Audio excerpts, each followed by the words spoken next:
এই ঘটনাটি খুব সম্ভব 75-6-এর দিকে হবে ঘটনাটি।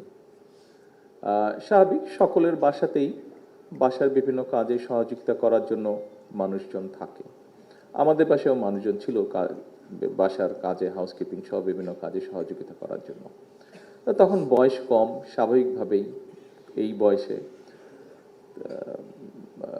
12-13 বছর বয়সের একজন ছেলের সে কিরকম তখন সে মানুষে থাকতে পারে এটা আপনার ধারণা। দুষ্টু প্রকৃতির ছেলে, যা ইচ্ছা হচ্ছে তাই করার চেষ্টা করছে, যা ইচ্ছা হচ্ছে তাই বলার চেষ্টা করছে।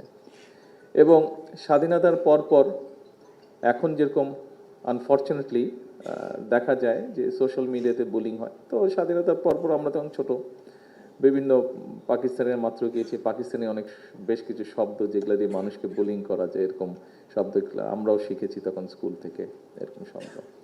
তা আমি সেরকম কয়েকটি শব্দ আমাদের বাসার যে কোনো একজন সহকারী যা ছিল, যারা কাজে সহযোগিতা, তাদের উপরে আমি সেরকম একটু বুলিং করলাম। যেভাবেই হোক আব্বা জিনিসটা জানতে পেরেছেন। জানতে পারার পরে যতটুকু আমার মনে পড়ে, উনি কানটা এইভাবে ধরে টেনে আমাকে নিয়ে গেলেন। উনি যখন জানলেন ব্যাপারটা, লোকটা, ওরা যেখানে সাধারণত বসতো কাজের ফাঁকে ফাঁকে যেখানে রেস্ট করতো, ওখানে ওই লোকটা বসা ছিল। উনি কানটা টেনে ধরে আমাকে নিয়ে গেলেন, নিয়ে গিয়ে আমাকে বললেন যে ওকে সরি বলো।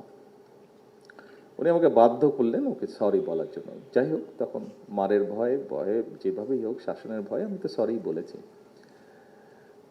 উপস্থিত নেতৃবৃন্দ, কর্মী ভাইরা, এই ঘটনাটি আমি আপনারা যে শুনলেন, আপনাদের সামনে যেভাবে আমি তুলে ধরলাম ঘটনাটা, কানটা ধরার স্টাইলটা যেটা দেখালাম, নিশ্চয়ই আপনারা খুব মজা পেয়েছেন। বাট আমি মজা দেওয়ার জন্য আপনাদেরকে ঘটনাটা বলিনি।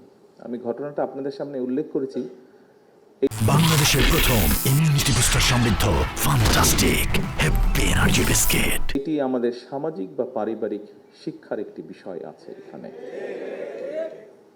আমার কাছে 17 বছর পরে দেশে ফেরার পরে আমি মহাসচিব সাহেবের সাথে, আরও কয়েকজন সিনিয়র নেতৃবৃন্দের সাথেও মাঝে সাঝে কথা প্রসঙ্গে আলাপ করেছি। আমার কাছে মনে হয়েছে আমরা ছোটবেলায় যেই পারিবারিক বা সামাজিক শিক্ষাটা পেয়েছিলাম, কোথায় যেন একটা অভাব মনে হয়েছে দেশে ফিরে আসার পরে। এরকম একটা বিষয়ের মনে হয় অভাব আছে, কোথাও একটা অভাব। হয়তো আপনারা আরো ভালো বলতে পারবেন যারা আছেন আপনারা এখানে।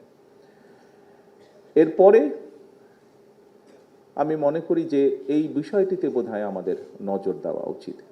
এর ভিতরেই সরকারের দায়িত্বভার গ্রহণ করার পরই আমি আমাদের তথ্য মন্ত্রণালয়ের দায়িত্বে নিয়োজিত যারা আছেন তাদের সাথে আমি বসেছিলাম। আমি তাদের সাথে কান ধরার ঘটনাটি বলিনি, তবে আমার যে এক্সপিরিয়েন্সটি সেটি আমি তাদের কাছে বলেছি যে মূল্যবোধের যে একটা ঘাটতি দেখা যাচ্ছে, এই ব্যাপারে তারা এবং শিক্ষা মন্ত্রণালয় কিভাবে কাজ করতে পারে।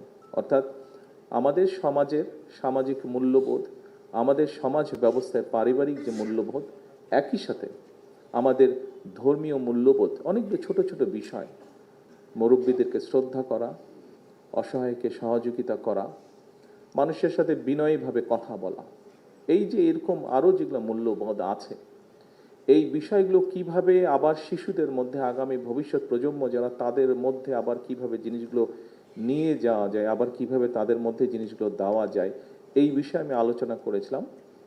এই বিষয়ে আমরা চেষ্টা করছি কাজ করতে।